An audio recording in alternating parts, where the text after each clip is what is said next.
Well, we started in winter, we went into spring. By Maine standards, we went into summer. And this morning we woke up and it's winter again.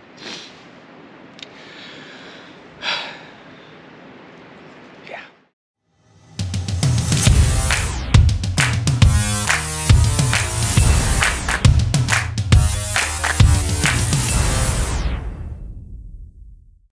What's going on, everyone? Welcome back to the AT4 Overland Bound channel.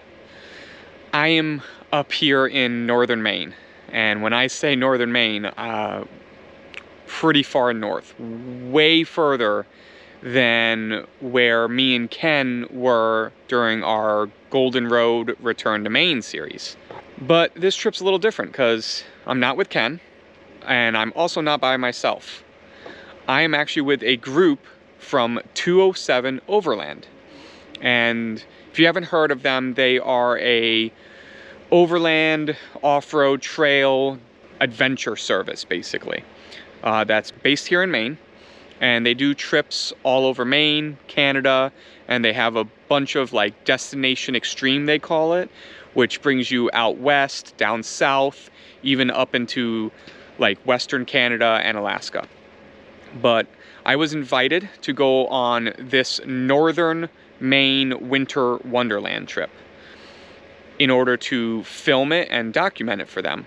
So I figured I'd do kind of two videos. One's going to be my personal video, my take on this trip, and then the other one I will be giving to Justin, the founder of 207 Overland, for him to post on their YouTube channel. But yeah, it's been a great trip. This is the final day, and we have seen all four seasons. We started off and it was winter. It was winter, and it was cold. And then we quickly got into some spring and some mud, and then some summer with warm temperatures and dusty roads. So definitely experienced everything up here in Northern Maine, but the scenery has been amazing. The trip itself has been amazing. The group that I'm with, bunch of awesome people. But yeah, so let's rewind it and take you through our adventure in Northern Maine.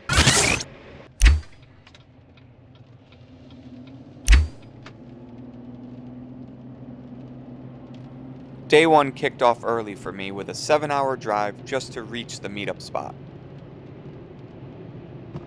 Once I rolled in and linked up with the crew, we made one last fuel stop, grabbed some last-minute supplies, and officially entered the North Maine woods.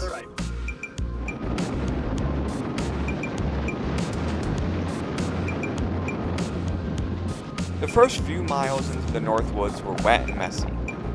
Warmer temps had already melted a lot of snow, turning the trail into a series of mud holes.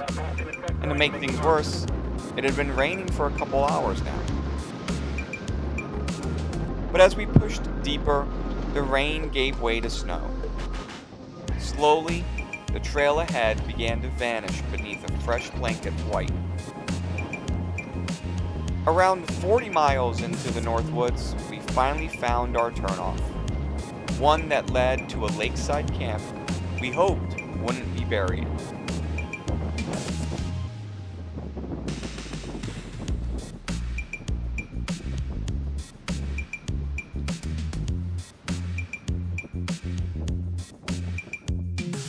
As the group rolled into camp, we got to work packing down the snow to carve out some level spots for the night.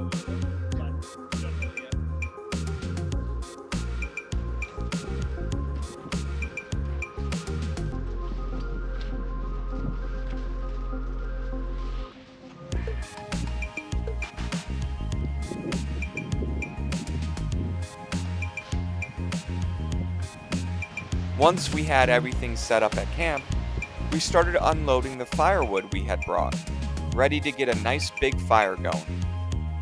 Only to find out the fire pit was completely buried under a massive snowdrift.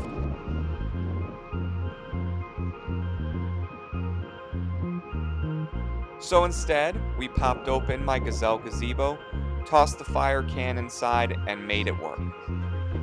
It wasn't blazing hot, but it was enough to keep the cold at bay until we were all ready to turn in for the night.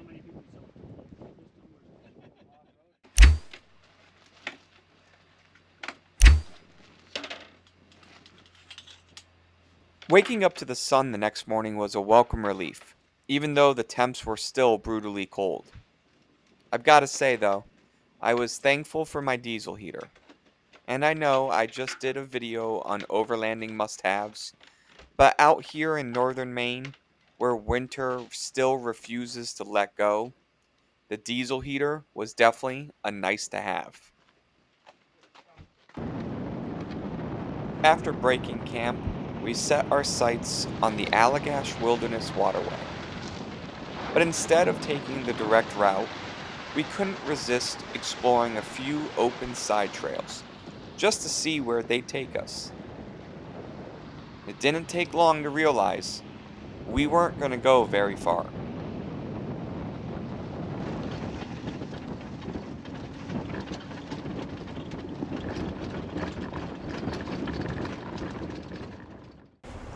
Are we still holding, or do you guys want us to push forward?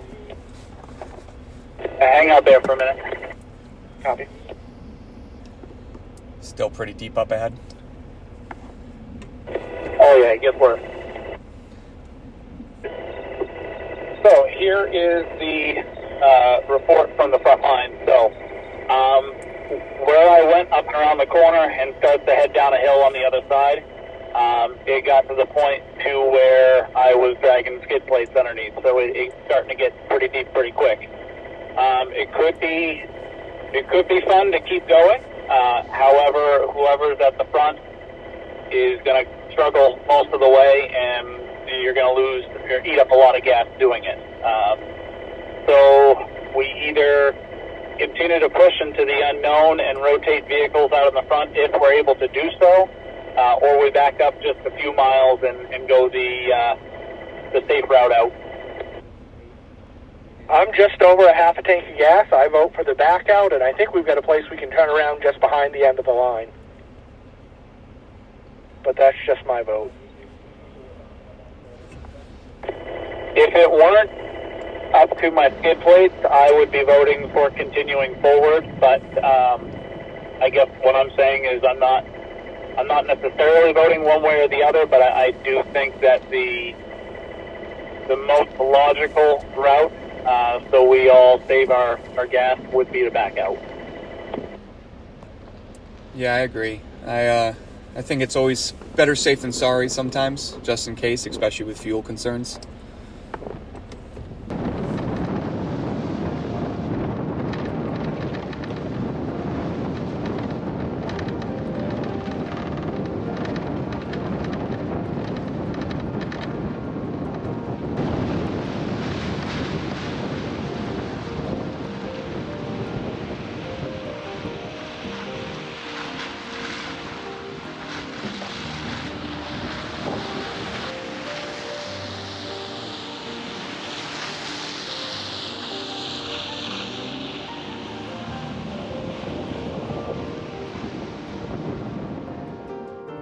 After getting turned around and regrouping, we finally entered the Allagash Wilderness Waterway and started making our way through the 92.5-mile protected corridor.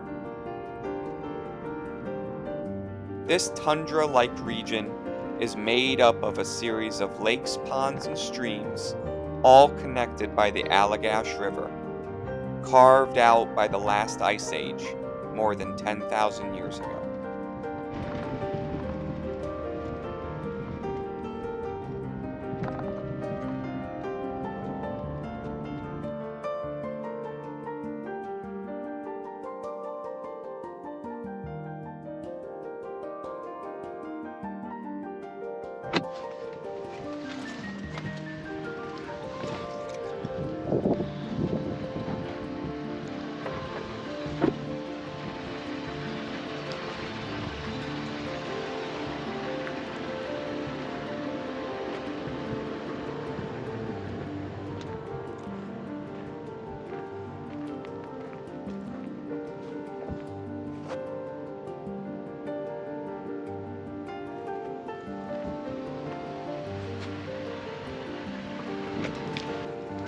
I think I need to offer you the official soft drink of the state of Maine.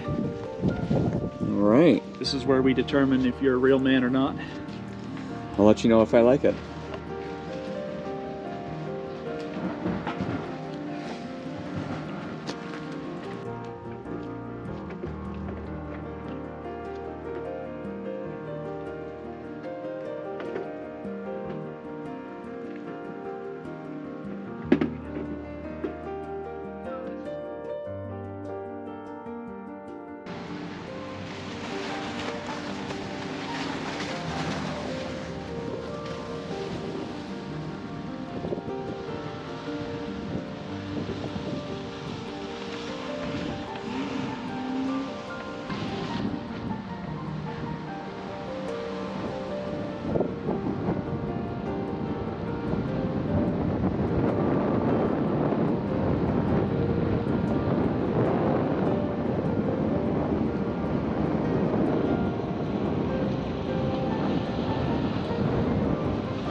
After lunch, the miles started to roll by a little slower, and we were all hoping to make it to camp a bit early.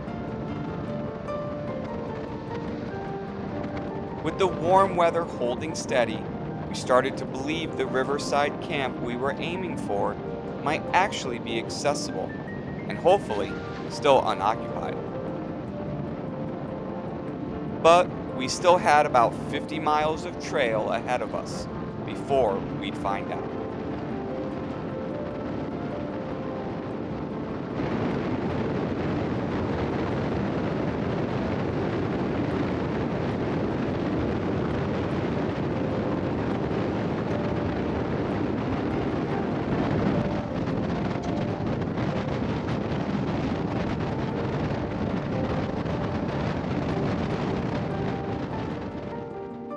After a couple hours on the trail, luck was on our side. We cut a path through some untouched snow and rolled right into the riverside camp we'd been aiming for. It was wide open, peaceful, and surprisingly not completely buried in snow.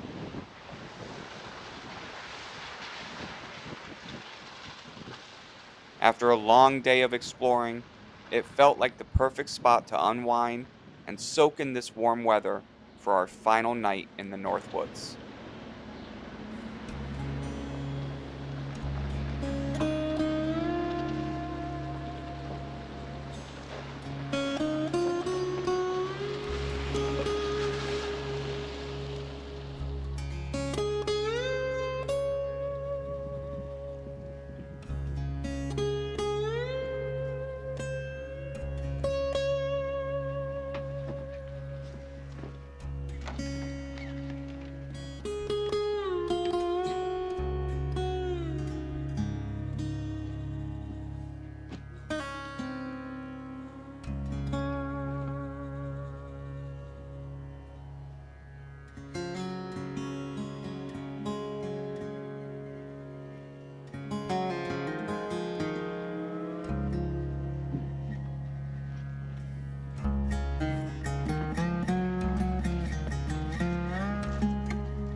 Hey, it gets you where you need to go, right? Right, I'm comfortable enough. There you go. That's all that matters.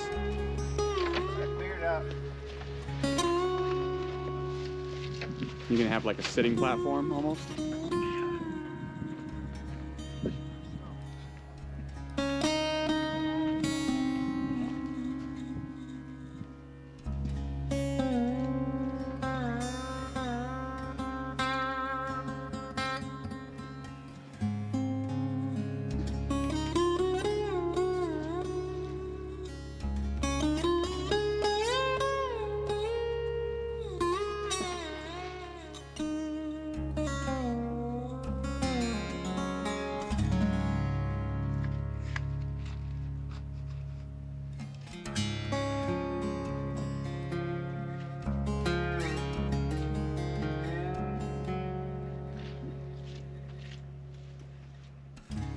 here. That's cool, but it's very bland. Body, you know, and he was, but his back was junk. The Ignic one? Oh no. After the sun dipped below the trees, the temperature started to drop fast, though you wouldn't know it if you were sitting by the fire. Do you have any idea what something like that would cost?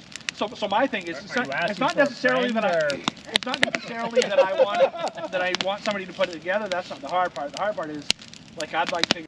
Before it got too cold, I fired up the diesel heater so my tent would be warm and ready by the time the fire started to die down. Our signal to crawl into the tents and call it a night.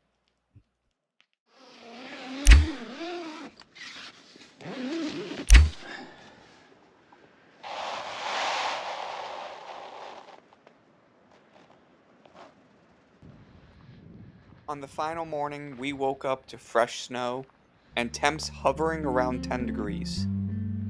The crew wasted no time packing up, ready to make our escape from the North Woods and winter's lingering grip. It felt like Maine's way of giving us one last send-off to wrap up this Winter Wonderland trip.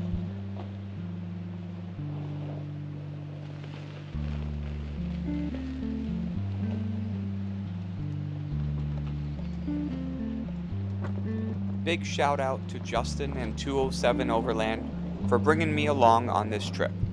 It was a great time, and I can't wait to do it again. As always, huge thanks to my channel members and build partners. You're the reason these trips keep happening. Until next time, stay adventurous, people.